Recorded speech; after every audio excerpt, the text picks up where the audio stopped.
سب سے پہلی بات تو یہ ہے کہ خود مرزا غلام احمد قادیانی صاحب نے یہ اعتراف کیا کہ میں انگریز کا خود کاشتہ پودا ہوں۔ برطانوی سامراج کی جب یہاں پنجے اس بر صغیر پہ کمزور ہوتے نظر آئے اور مسلمانوں کی جدوجہد جو ہے شاہ عبد العزیز محدث دہلوی کے فتوے کی روشنی میں سن 1857 کے بعد ایک نیا رخ اختیار کر گئی، تو وہ جہاد کے نام پہ تھی۔ مسلمان جو ہیں وہ اپنی زمین کو انگریزوں سے، برطانوی سامراج سے آزاد کرانے کے لیے جہاد کے نام پر جدوجہد کر رہے ہیں۔ تو میں سمجھتا ہوں کہ برطانوی سامراج جو عیسائی مذہب سے تعلق رکھتے تھے،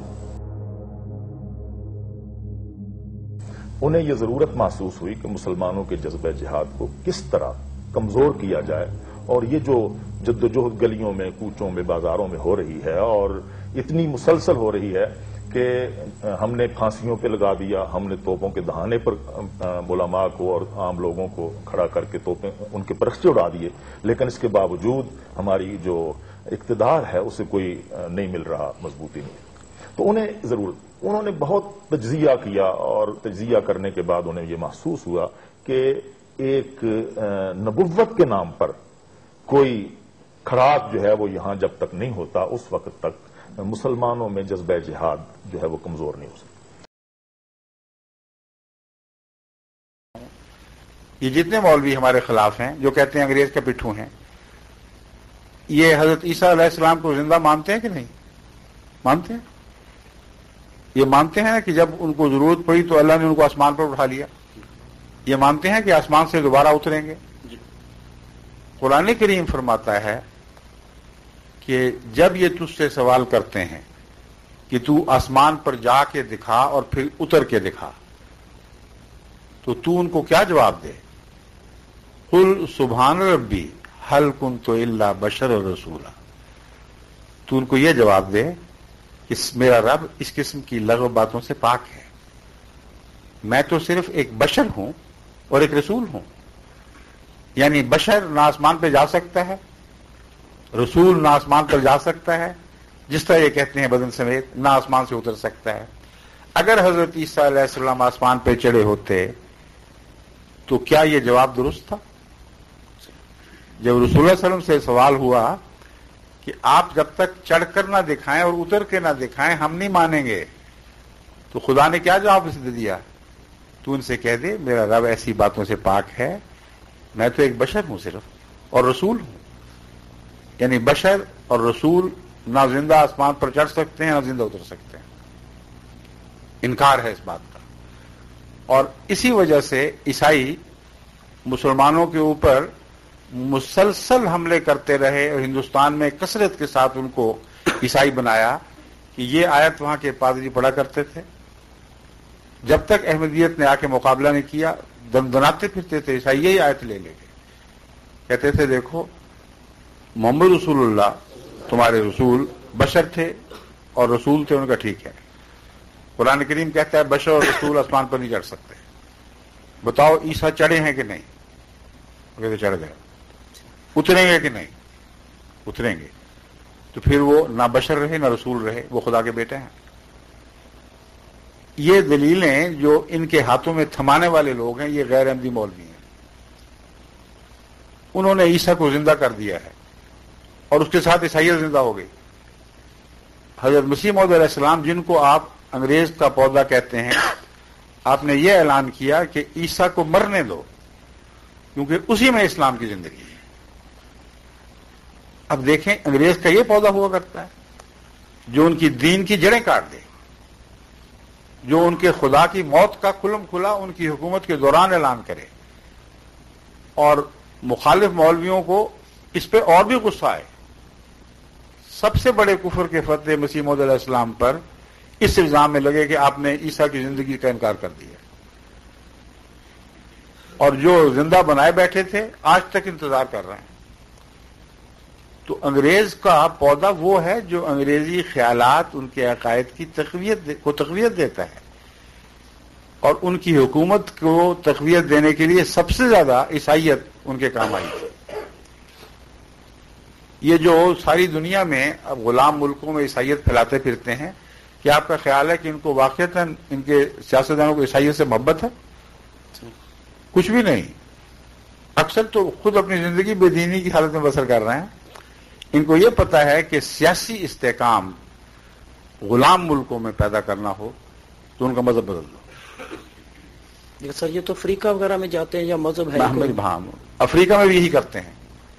افریقہ میں بھی کثرت کے ساتھ عیسائی بنائے ہیں. جہاں عیسائی بن گئے وہاں ان کی حکومتیں مستحکم ہو گئی. جہاں نہیں بنا سکے وہاں مستحکم نہیں ہوئی. اب افریقہ کی بات چھیڑی ہے تو وہاں ان کا مقابلہ کس جماعت نے کیا؟ سوائے جماعت احمدیہ کے کسی جماعت نے ان کا مقابلہ نہیں کیا. ان کے اپنے چرچ کی کونسلز نے یہ اقرار کیا، چھپے ہوئے ان کے سارے اقرار نامے موجود ہیں کتابوں کی شکل میں اور رسالوں کی صورت میں. وہ کہتے ہیں کہ ہمارا یہ پروگرام تھا کہ 50 سال کے اندر اندر افریقہ کے ایک کنارے سے دوسرے کنارے تک مشنریوں کی ایک ایسی زنجیر کھینچ دیں کہ سارے افریقہ کو عیسائیت کے دامن میں لے آئیں. لیکن ایک جماعت احمدیہ مسلم جماعت یہ اٹھی اور چند مبلغ لے کر انہوں نے وہ کام کیا کہ ہر جگہ عیسائیت کو شکست ہونی شروع ہوئی. اس زمانے کا ان کا اقرار یہ تھا کہ اب تو یہ حال ہے کہ ایک عیسائی ہوتا ہے تو 10 مسلمان ہوتے ہیں جو احمدیہ جماعت کر رہی ہے. لیکن یہ تو پرانی باتیں ہیں. اب تو افریقہ میں ایک ایک سال میں ایک ایک ملک میں کئی لاکھ احمدی ہو رہے ہیں اور وہ سارے خدا کے فضل سے عیسائیت کے جنگل سے نکل کر احمدیت کی گود میں آ رہے ہیں، یعنی اسلام میں. تو یہ انگریز نے ایک حرکت کی تھی، اپنے دین کو برباد کروایا، اپنی سیاست کو برباد کروایا. اتنی محنت سے جو ملک کمائے خود ان ملکوں کو اپنے دین سے بھی اور اپنے سیاست سے بھی منحرف کرنے کے لیے ایجنٹ بنا دیے. عقل کی بات کرنی چاہیے، یہ ہو ہی نہیں سکتا. حضرت مسیح موعود علیہ الصلوۃ والسلام نے جو کچھ کیا اگر معمولی عقل کے ساتھ اس کا تجزیہ کریں تو آپ حیران رہ جائیں گے کہ اسلام کے حق میں کتنا عظیم ایک پہلوان تھا جس سے قوم نے بدسلوکی کی ہے. حضرت مسیح موعود علیہ الصلوۃ والسلام کے دور میں یہ حالت تھی کہ ملا لوگ انگریزی کے بھی دشمن ہو کر، تعلیم کے دشمن ہو کر یہ فتوے دے رہے تھے کہ انگریزی اسکولوں کا بائیکاٹ کرو، انگریزی تعلیم کا بائیکاٹ کرو اور صرف مدرسوں تک رہو. اور تیزی کے ساتھ ہندو تعلیم پر قبضہ کر رہے تھے. مودودی صاحب جو بعد میں آئے ہیں ان کے وقت تک یہ حال تھا مولوی کی جہالت کا کہ انہوں نے وکیل ہونے کے خلاف فتویٰ دیا اور کہا کہ وکالت ایک سراسر زہر ہے اور اسلام اور وکالت اکٹھے نہیں رہ سکتے. یہاں تک فرمایا کہ شرک ہی شرک ہے. اور یہی وہ طریق تھا جس طریق پر ان علماء نے مسلمانوں کو برباد کر دیا، ان کو تعلیم سے محروم رکھا، ان کو ترقی سے محروم رکھا اور ہندوؤں نے ان ساری جگہوں پہ قبضے کر لیے. یہ ان کی ہمدردی ہے. حضرت مسیح موعود علیہ الصلوۃ والسلام نے یہ تعلیم دی کہ دیکھو تعلیم حاصل کرنا قرآن کریم اور رسول اللہ علیہ وسلم کے ارشاد کے مطابق ہر مسلمان پر فرض ہے. ہر تعلیم حاصل کرو ورنہ تم جواب کیسے دو گے ان کو؟ تعلیم حاصل کرو اور تمام دوڑ کے مقابلوں میں ان سے آگے نکلو، لیکن دین ساتھ ساتھ رکھو اور دینی معاملات میں ان کے سامنے سر نہ جھکاؤ.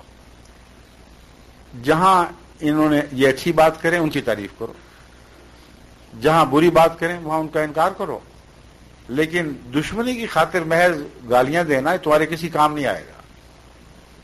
یہ تعلیم قرآنی اور اسلامی ہے کہ نہیں؟ جی. تو آپ حضرت مسیح علیہ السلام کی تعلیم کو دیکھیں اور اسٹریٹجی کو دیکھیں، پھر آپ کو سمجھ آئے گی کہ کتنا عظیم خدا تعالیٰ کی طرف سے اسلام کے دفاع کا ایک پہلوان اٹھا تھا جس کی قدر نہیں کی گئی.